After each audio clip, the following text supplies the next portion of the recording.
Listo. Entonces, decía que esta revisión la hemos hecho con un grupo y la idea es de comenzar a evaluar la capacidad que tienen los suelos de las sabanas y la capacidad que tienen los sistemas agropastoriles para contribuir al tema de acumulación de carbono.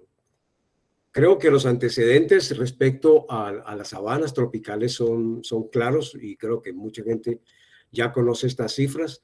Tenemos una expansión de la frontera agrícola en las sabanas neotropicales. Cuando me refiero a sabanas neotropicales, estoy hablando de los cerrados del Brasil, de los llanos de Colombia, de los llanos de Venezuela, una pequeña parte en Guyana, y todo eso más o menos son unos 254 millones de hectáreas, de las cuales pues un gran porcentaje está en Brasil. Y lo que se ha observado en los últimos 20, 30 años es una expansión fenomenal de la agricultura en esa área, en 24 millones de hectáreas, en cultivos como soya, maíz, sorgo, etcétera. Hay un número muy grande en pasturas, 63 millones, eso en el cerrado brasileño. Y en Colombia el área de expansión ha sido más o menos 6 millones de hectáreas en pasturas y otros cultivos comerciales que también se han venido expandiendo durante los últimos años.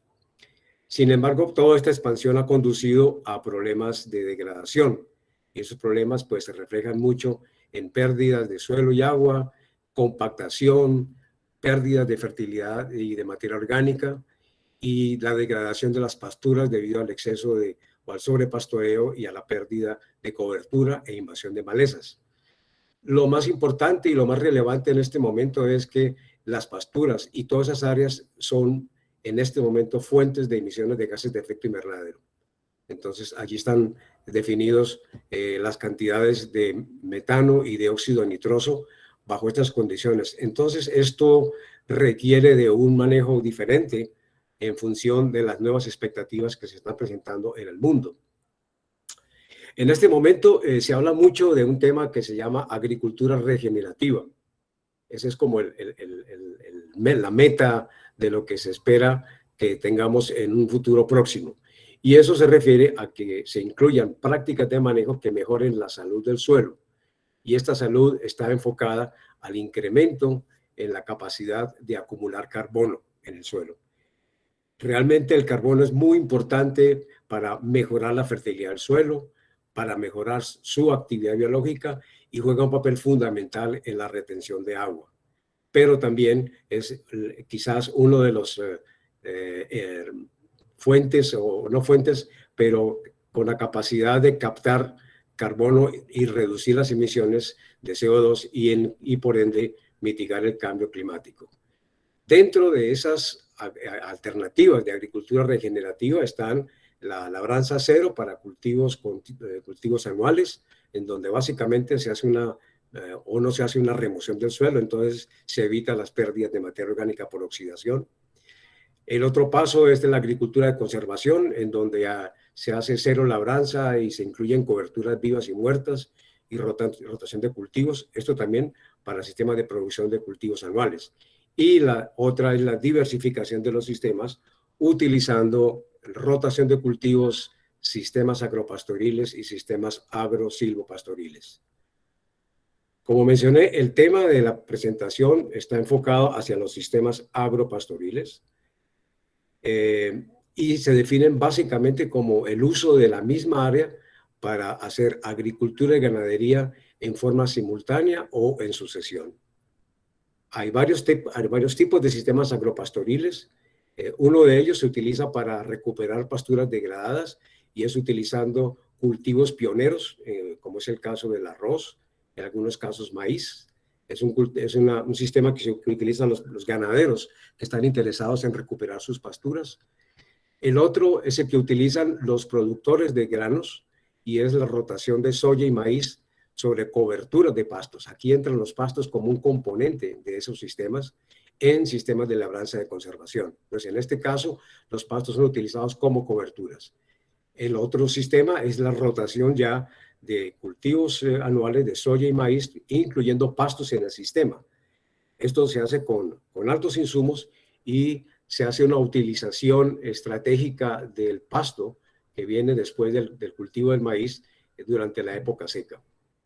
Y el otro sistema son las rotaciones que se hacen por periodos mucho más largos, entre 3 y 5 años. ¿Cuáles han sido los beneficios de estos sistemas? En primer lugar, hay que decir que estos sistemas han tenido una expansión muy fuerte durante los últimos 10 años en el Brasil. En el Cerrado ya hay aproximadamente o más de 11 millones de hectáreas bajo estos sistemas agropastoriles. Y lo que se ha documentado es que tiene la capacidad de aumentar las ganancias de peso vivo, aumentar las ganancias que se obtienen en sistemas de cría, se incrementa la producción de los cultivos, tanto de soya como maíz, después de pasturas bien manejadas, y existe un incremento en el efecto residual de los fertilizantes. Esto se debe a que tanto en la fase de cultivos como en la fase de pastos hay una sinergia entre esos sistemas, mientras que los pastos, mientras que los cultivos le brindan la posibilidad de tener una mayor fertilidad dado el uso de fertilizantes, los pastos le agregan y le dan la ventaja de incrementar la materia orgánica y mejorar las propiedades del suelo.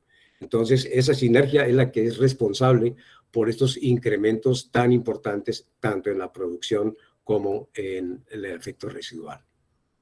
También se documenta que tienen efectos de largo plazo importantes.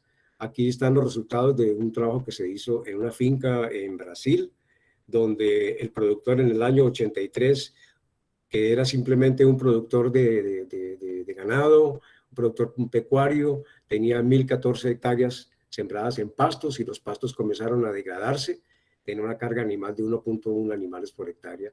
Y después de 20 años, a través de una sucesión entre la siembra de pastos, después la inclusión de cultivos y la rotación de esos pastos más o menos en esos periodos entre 3 y 5 años, pues en el 96 consiguió triplicar la capacidad de carga, eso debido a que el área sembrada en pastos se redujo a 375 hectáreas. Esto quiere decir que aunque el área ha disminuido, la productividad de los pastos por efecto de las rotaciones fue muy alta y fue capaz de sostener la producción animal tal como lo deseaba el productor.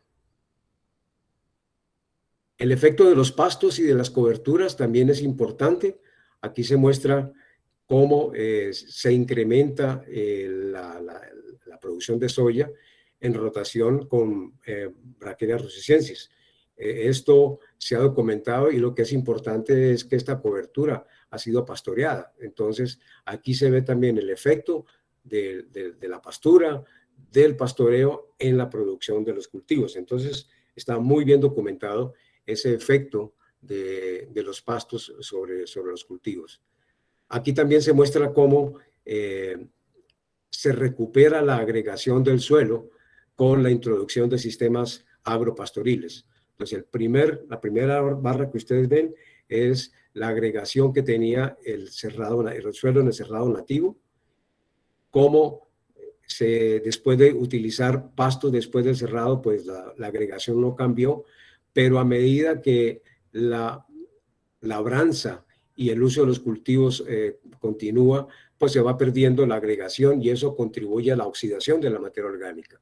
Sin embargo, cuando entra de nuevo la rotación de los cultivos con pastos, la agregación se recupera. Entonces, es un ejemplo muy interesante de la plasticidad de estos sistemas y de la capacidad que tienen de recuperar tanto las propiedades físicas, químicas y de mantener una productividad muy alta. Con estos antecedentes, este equipo comenzamos a preguntarnos qué es lo que se sabe sobre la acumulación de carbono orgánico en el suelo en estos sistemas. Y por eso entonces nos concentramos en varios objetivos. El primero era documentar la magnitud del cambio en los stocks de carbono orgánico, tanto en la fase de cultivos como en la fase de pastos en estos sistemas. El otro es discutir la importancia de los avances recientes en la conceptualización del carbono orgánico del suelo y de qué tan importantes pueden ser los componentes, no es solamente la acumulación como número absoluto, sino cómo esa materia orgánica o ese carbono orgánico está comportándose en diferentes fracciones. Y tercero, analizar los factores que influyen en la acumulación de carbono orgánico del suelo. En esta revisión tomamos información de base, es decir, revisamos artículos que mostraban cuál era el horizonte, cuáles eran las preocupaciones y cuáles eran los hallazgos de lo que sería la agricultura más intensiva y diversificada y la producción agropecuaria en función del carbono. Y encontramos dos referencias importantes, la una en Brasil, mencionando de que la agricultura intensiva, haciendo cero labranza y buenas prácticas, pues se reduce la pérdida de carbono orgánico. Sin embargo, lo que el estudio encontró es que muchos de los estudios de acumulación de carbono orgánico se enfocaron en profundidades hasta 30 centímetros de profundidad. Este 30 centímetros se refiere mucho a todos los estudios que se hacen cuando se concentra el trabajo en cultivos. En las pasturas es mucho más esa profundidad.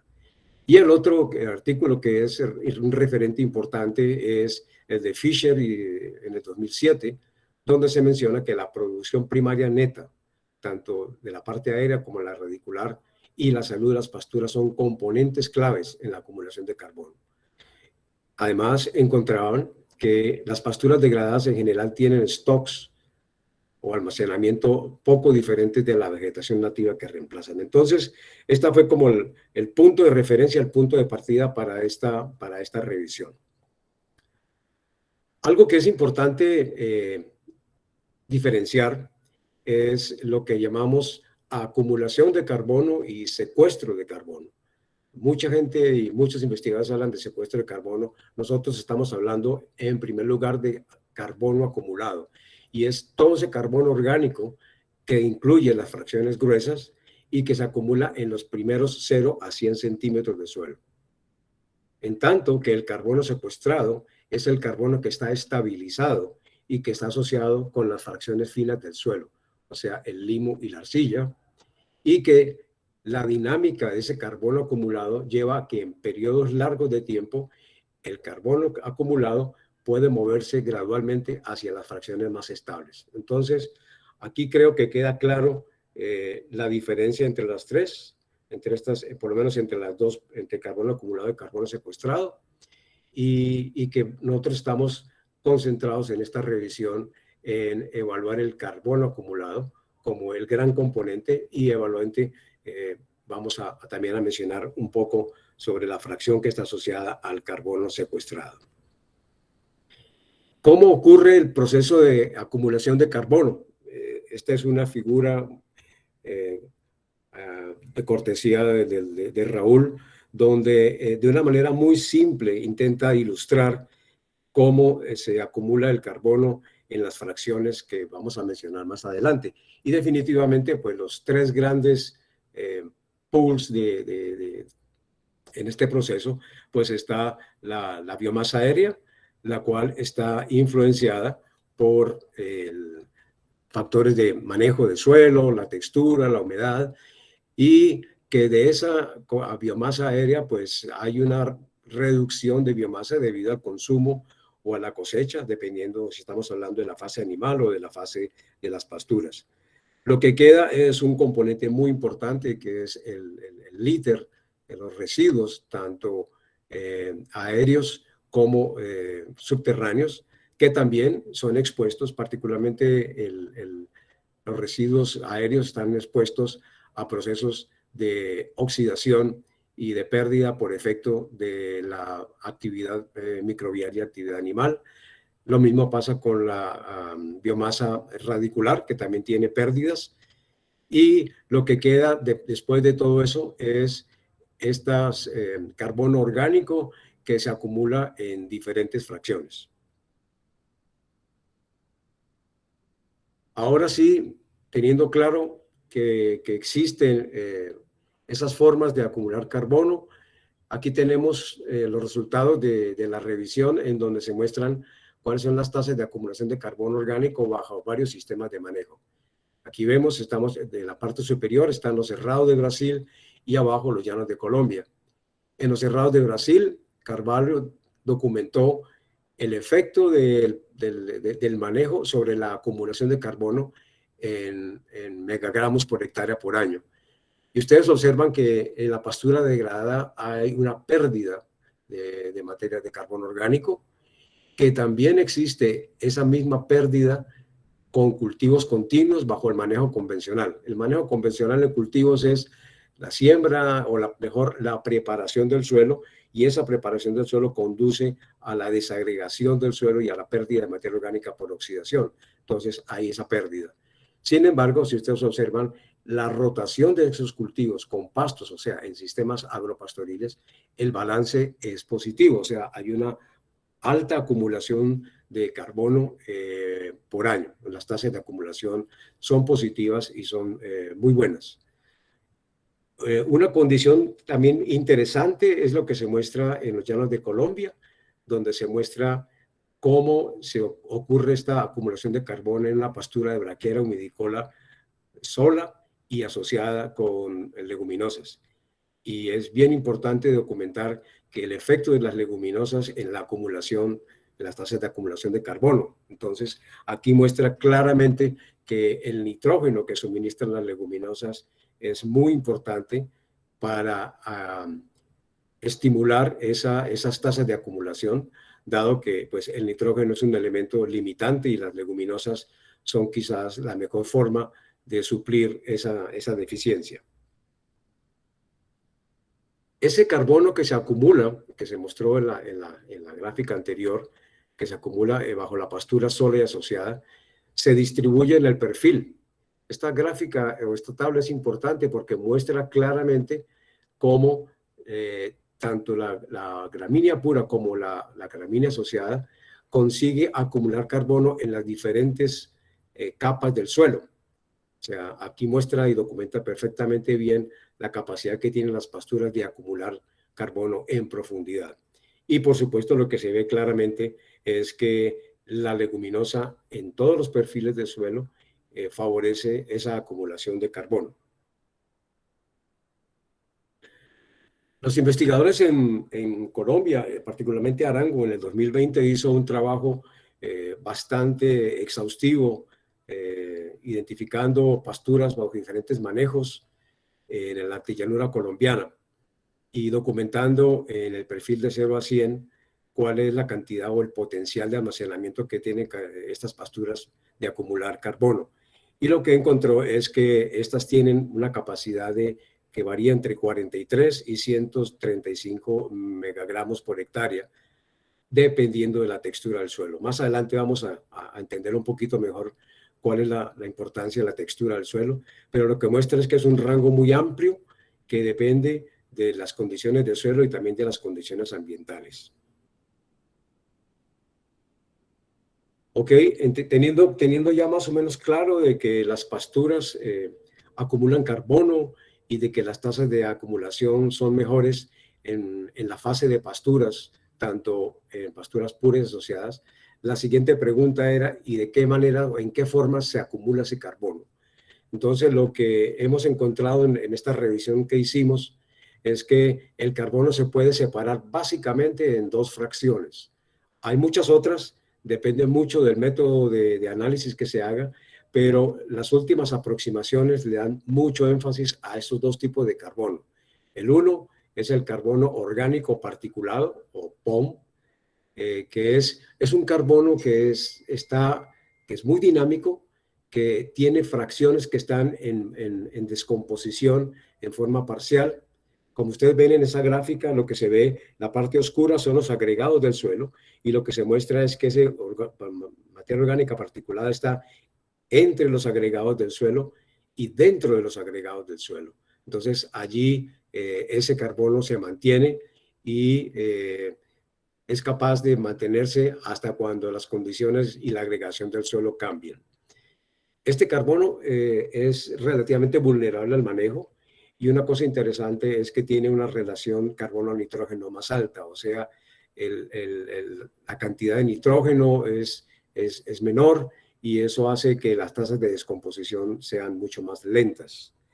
La otra fracción es el carbono orgánico estable, Esta fracción está asociada a la arcilla y al limo del suelo y forma complejos importantes, complejos químicos. Hay una protección mucho mayor del carbono asociado y por ende es menos susceptible al manejo y tiene una relación carbono-nitrógeno más alta. Entonces, tenemos ya dos formas de ver el carbono a que se acumula, con dinámicas diferentes y con tasas de descomposición y calidad diferentes. Algo que es muy interesante observar es que las pasturas fabrican grandes cantidades de ese carbono que es mucho más dinámico y que eventualmente, como decíamos en la fase introductoria, se mueve hacia las fracciones más estables.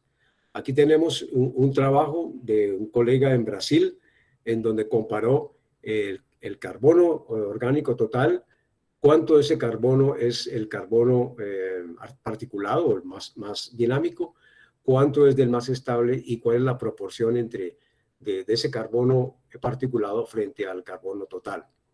Entonces, en el cerrado brasileño se encontró que este carbono orgánico particulado más o menos corresponde a un 39%, siendo mayor el carbono que está asociado a la fracción mineral.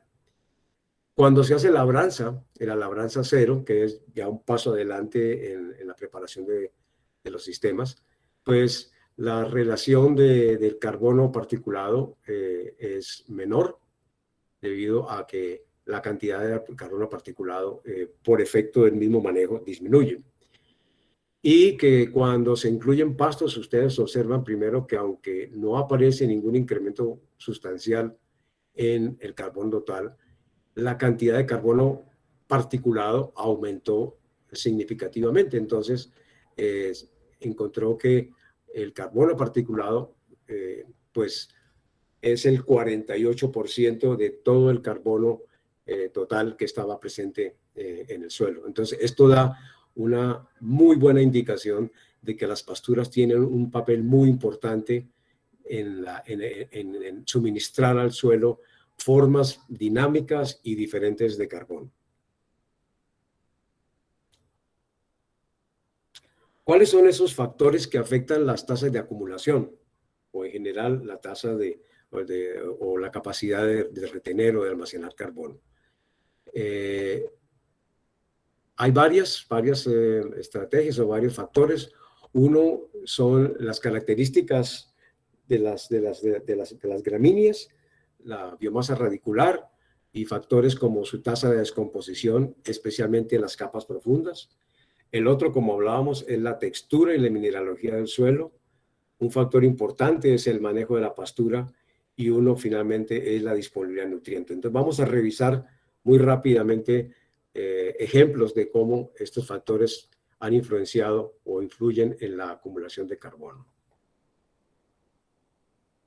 El primero es los pastos tropicales. Es importante mencionar que en la época cuando el CIAD introdujo pastos tropicales a Colombia, estas introducciones vinieron de África.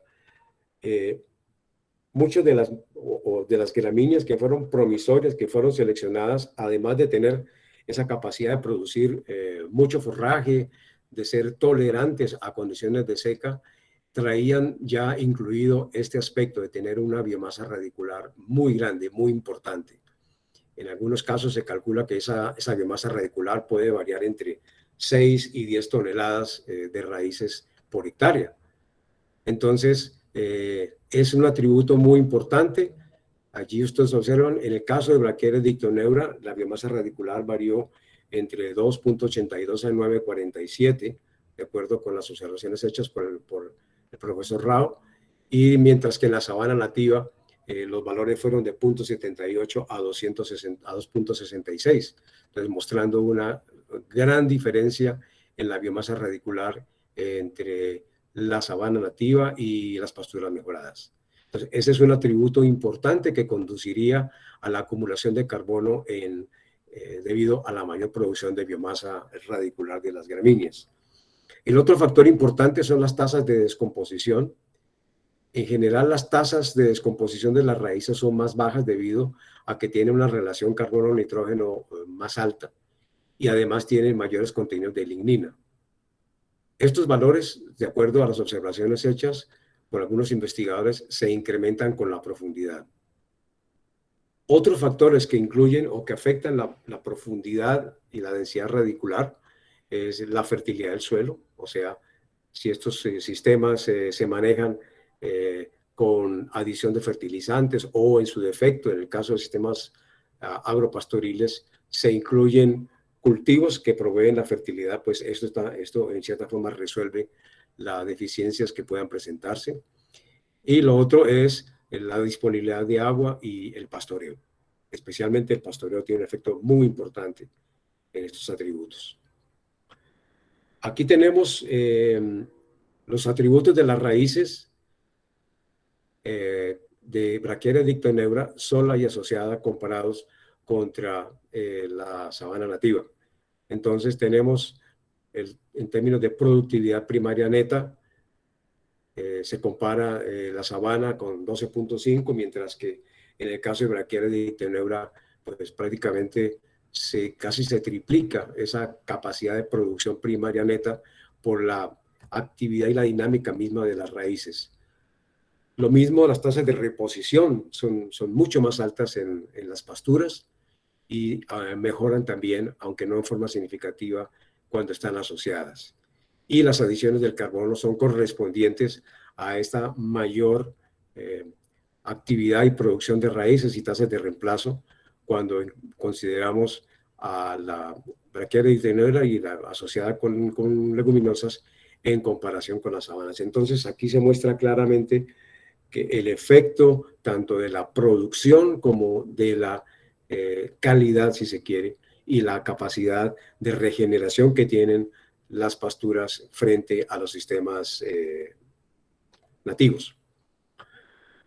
Hay también efectos importantes del manejo que mejoran la capacidad de acumulación de carbono.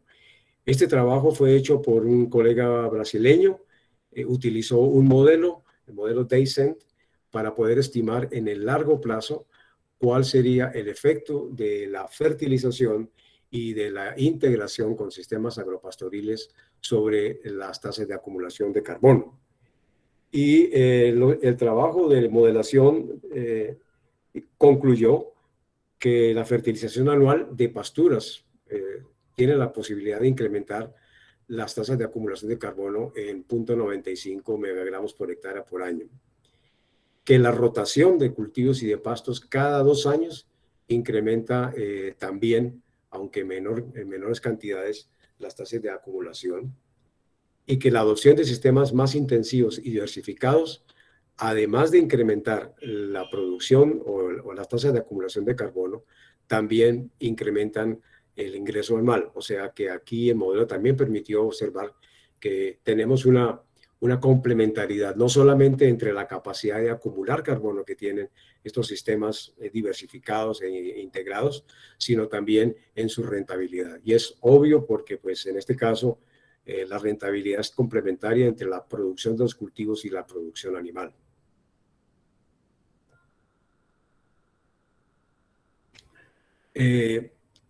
¿Cómo es el efecto también cuando hacemos ciclos de cultivos y de pastos? ¿Qué es lo que pasa con la materia orgánica? Y aquí es el trabajo de un colega brasileño, Sousa, que en el 2016 hizo un experimento de largo plazo en donde comparó en los cambios de materia orgánica en el Cerrado brasileño entre un cultivo continuo por varios años en la rotación tradicional que se hace de soya y de maíz frente a la integración de una pastura, en este caso fue de Brachiaria humidicola, y comparando el comportamiento de la materia orgánica cuando fue incluida la pastura. Ahí ustedes ven claramente el incremento de la materia orgánica por efecto de la inclusión de la pastura, digamos, simulando en cierta forma qué es lo que pasaría cuando venimos de un sistema agropastoril donde estamos en la fase de cultivos, donde se pierde carbono, cuando entra la pastura, incrementa el carbono, y que después de que el carbono ha sido acumulado en la pastura y la pastura regresa a la producción con cultivos, vuelven a caer los niveles de materia orgánica. Sin embargo, ustedes observan claramente la diferencia entre las dos gráficas, indicando de que aún con la pérdida de materia orgánica que ocurre cuando las pasturas regresan a cultivos, los niveles de materia orgánica son más altos que los sistemas tradicionales. Anteriormente mencioné la importancia de la textura del suelo para poder calcular y poder predecir cuáles son las tasas y la acumulación de carbono.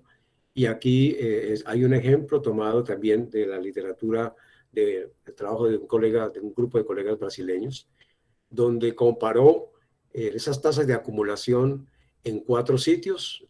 Esos sitios tenían contenidos de arcilla y limo crecientes. Entonces, en el Chapadão tenía 190. Ustedes observan que al final el último sitio tenía una cantidad importante, una diferencia importante en términos de arcilla y de limo. Y observan también que en línea con esos incrementos en la cantidad de arcilla y de limo, pues ocurre una también importante incremento del contenido o de la tasa de acumulación de carbono.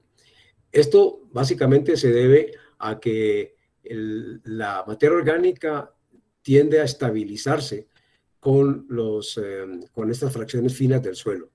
Y estas fracciones finas del suelo corresponderían a estas fracciones asociadas a la materia orgánica mineral. Recuerdan ustedes, hablamos de los dos fracciones importantes, la materia orgánica particulada y la materia orgánica asociada a la fracción mineral. Entonces, en este caso, lo que está mostrando este trabajo es que a medida que aumenta el contenido de arcilla y la fracción mineral, pues se incrementa la posibilidad de que este carbono quede más estabilizado y quede más retenido en esa fracción.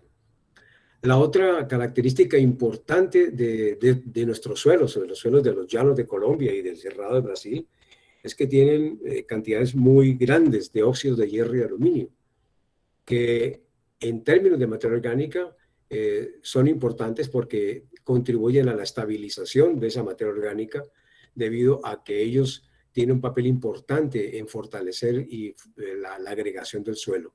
Además de eso, son puentes entre la fracción de arcilla y la fracción orgánica, y forman estos puentes y enlaces fuertes con las moléculas de la materia orgánica. Bajo estas condiciones, especialmente cuando hablamos de agregación del suelo, entonces la materia orgánica particulada que se encuentra en los agregados del suelo, pues tiende a estar mejor protegida y tiende a ser más estable. Otra condición importante y papel importante que tienen las pasturas en el manejo de la fertilización es la eficiencia de recuperación. Aquí se muestra un trabajo hecho por Sousa en el 97, también un trabajo de largo plazo, donde comparó 4 niveles de aplicación de fósforo, y cuando comparó los sistemas convencionales de agricultura basado en rotaciones de cultivo y soya versus la rotación de anuales, pero incluyendo incluyendo la pastura, básicamente en sistemas agropastoriles. Y observan ustedes que en todos los casos las tasas de recuperación de fósforo fueron muy superiores cuando incluimos el pasto. Esto quiere decir que una vez que los cultivos aprovechan el fósforo que es más disponible en su fase de producción, el fósforo que queda allí, que queda retenido quizás en las fracciones orgánicas, que es menos disponible, pues es aprovechado por los pastos, dados que tienen una mayor capacidad radicular y tienen una mayor capacidad de extracción. Entonces, la suma total de este fósforo aplicado, ven ustedes que el 85% en el caso de la aplicación de 100 kilogramos es posible ser recuperado con la introducción de pastos. Interesante que el nivel de materia orgánica en los cultivos anuales fue menor que en las pasturas de Brachiaria humidicola. O sea, aquí también se observa que existe una relación importante entre el nivel de fósforo aplicado y la materia orgánica, indicando de que, como es obvio, en estos suelos que son deficientes en fósforo, la aplicación de fósforo contribuye al incremento de la producción y al incremento de biomasa, tanto aérea como radicular, y esto debe conducir a un incremento en la materia orgánica. El efecto animal, creo que pues ustedes son más especializados que yo en esta área, pero en la revisión hemos encontrado algunos principios. No existe como tal trabajos específicos en donde se comparen diferentes épocas o diferentes intensidades de cada ciclo, duración de cada ciclo. Pero en general lo que sí se ha encontrado es que hay dos factores importantes. El uno es la intensidad y el otro es la frecuencia. Entonces, intensidades de pastoreo moderadas eh, obviamente favorecen la acumulación de biomasa, tanto aérea como radicular, y en consecuencia la acumulación de carbono. Entonces, pasturas, siempre se ha hablado, pasturas bien manejadas contribuyen en forma significativa a la acumulación de carbono, como lo vimos en las tablas anteriores.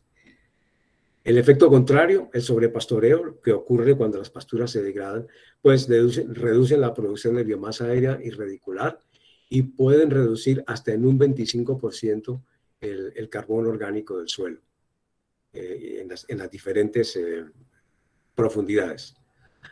La frecuencia de pastoreo también induce cambios en la distribución de carbono entre las raíces y la parte aérea, y los dos factores que influyen más fuertemente sobre las pérdidas de carbono orgánico en el suelo es el sobrepastoreo y la falta de fertilización de mantenimiento, ¿sí? Haciendo que cuando las tasas de descomposición superan las tasas de deposición, pues los stocks de carbono caen y ocurre una pérdida importante de carbono. Y en tanto, cuando esto ocurre, pues también ocurre no solamente en las capas superficiales, sino también en las capas profundas. Las conclusiones de este trabajo indican de que las pasturas bien manejadas y en rotación con cultivos tienen la capacidad de acumular carbono orgánico y producir ese carbono particulado POM de alta calidad con grandes cantidades de nitrógeno que pueden no solamente aumentar la capacidad del carbono en el suelo, sino suministrar el nitrógeno que necesitan los cultivos y las pasturas.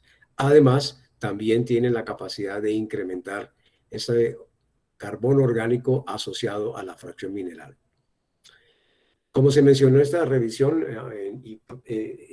inclusive comenzando desde la línea de base, muchos estudios se han hecho muy enfocados hacia las capas superficiales.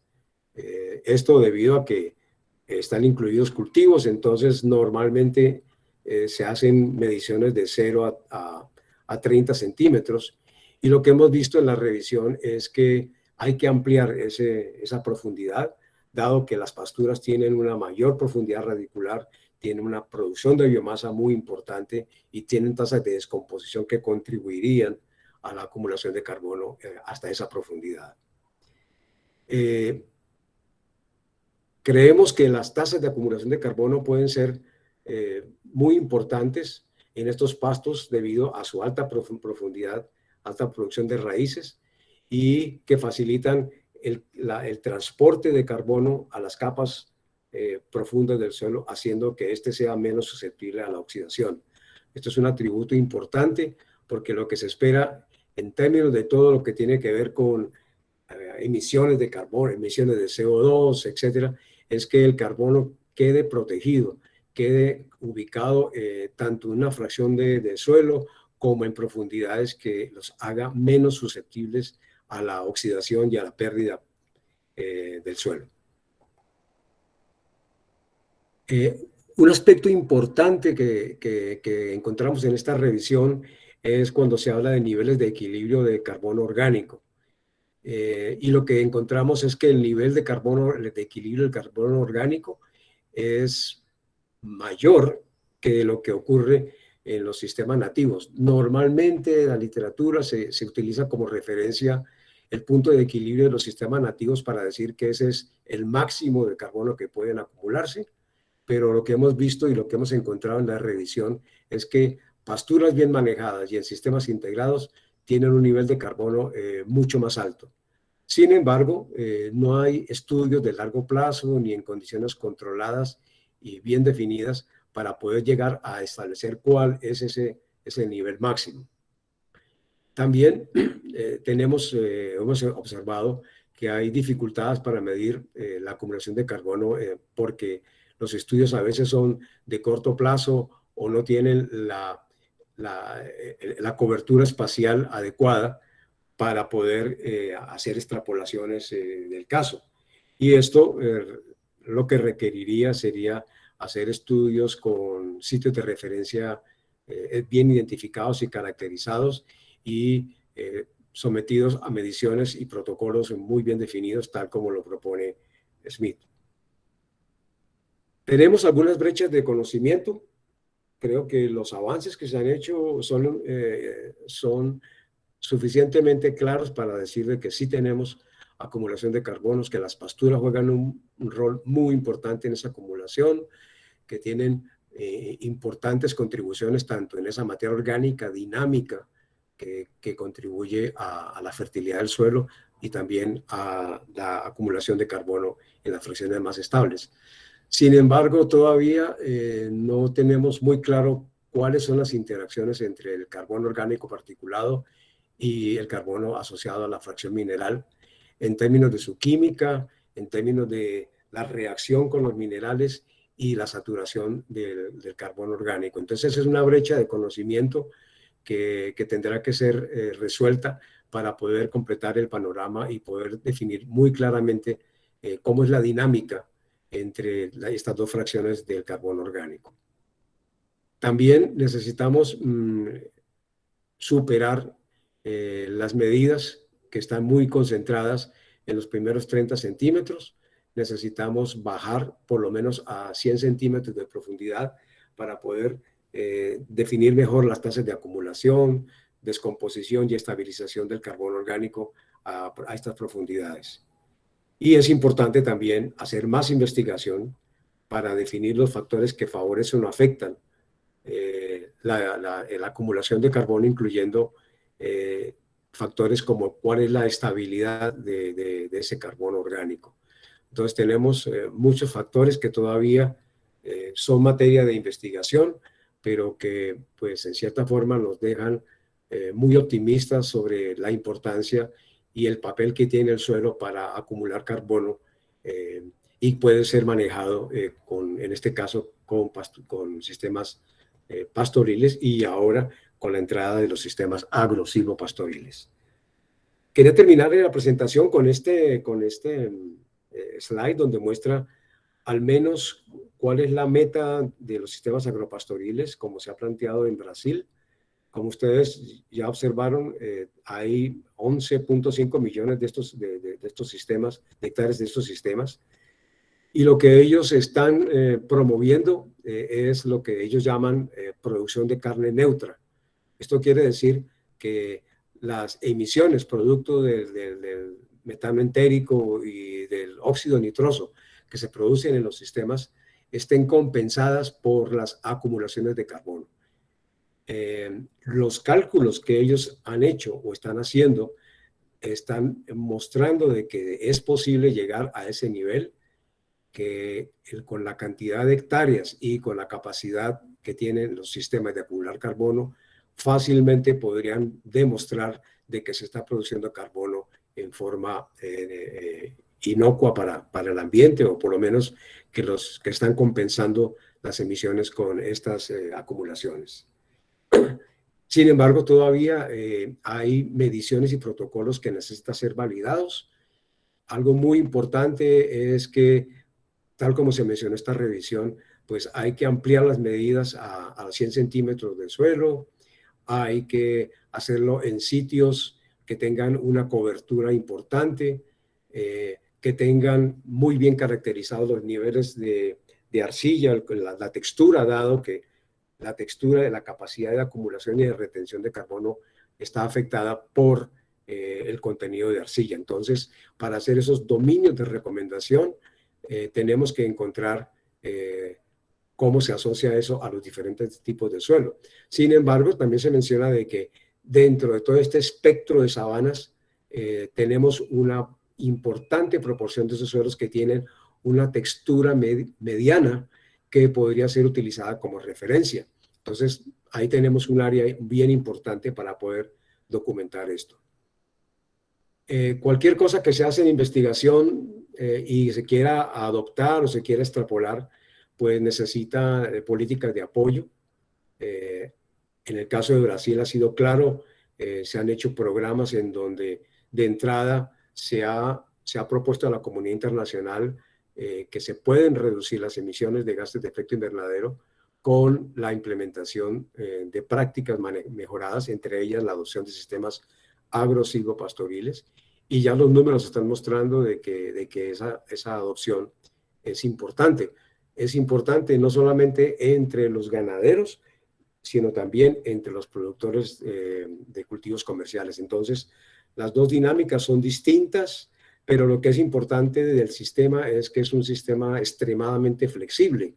O sea, el productor de granos puede entrar a hacer producción incluyendo gramíneas en cualquier momento, tanto como cobertura, puede utilizarlas en la época seca o puede continuar, como se mostró, por varios años utilizando la producción animal, o los ganaderos pueden utilizar los cultivos como pioneros o como un punto de entrada para mejorar sus pasturas. En el caso específico de Brasil, lo que se está viendo es que, dado que el precio de la soya ha sido muy bueno en los últimos años, muchos ganaderos han contratado o se han asociado con productores de granos para recuperar sus pasturas utilizando cultivos. También es importante que todo esto haga parte, yo creo que un punto central, y también me parece que es parte de lo que esta red está haciendo, es cómo alimentamos a los acuerdos globales con cifras claras y concretas de la capacidad que tienen estos sistemas, no solamente de emitir gases de efecto invernadero, sino también de contrarrestarlos con la acumulación. Entonces me parece que vamos por un camino bueno e importante, que tenemos la posibilidad de mostrar de que las pasturas en el ciclo entre de agricultura y ganadería tienen un papel importante desde el punto de vista físico, desde el punto de vista químico, desde el punto de vista productivo y también desde el punto de vista de balance de gases de efecto invernadero. Con esto espero haber por lo menos mostrado de una manera sencilla y clara el rol que tienen las pasturas, lo que se ha documentado en todos estos años de trabajo, en esta revisión que se hizo de toda la información que existe tanto en los cerrados brasileños como en las sabanas colombianas sobre la acumulación de carbono y el rol que tienen las gramíneas, dadas sus condiciones y sus características, de contribuir a esa acumulación.